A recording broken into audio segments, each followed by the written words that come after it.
Surat railway police સ્ટેશનના ગેરકાયદેસર તમાકુ ગુટખાનો જથ્થો કુલ 52 નંગ પાર્સલો જેની કિંમત ₹12,80,448ની મત્તાનો મુદ્દામાલ કબજે કરતી સુરત રેલવે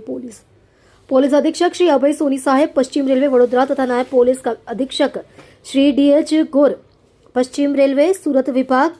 સુરત નાઓએ ગુનાના કામે પકડાયેલ ગેરકાયદેસર તમાકુ ગુટખા મુદ્દામાલ નાશ કરવા માટે જરૂરી સૂચનાઓ અને માર્ગદર્શન આપેલ છે. અનુસંધાને આજરોજ સુરત રેલવે પોલીસ સ્ટેશનના પાર્ટ બી ગુનો રજિસ્ટર્ડ નંબર 112-120-512-40-696 20224 ગુનો સિગારેટ અને બીજો તમાકુ ઉત્પાદન અને વહેંચણી અને પૂરું પાડવા પરના પ્રતિબંધ અધિનિયમ 2003ની કલમ 7 અને 20 મુજબના કેસનો આજરોજ ભટાર ખાતે મ્યુનિસિપાલિટી ડમ્પિંગ યાર્ડમાં ગેરકાયદેસર તમાકુ ગુટખાનો જથ્થાનું વજન કુલ 2670 કિલોગ્રામ પર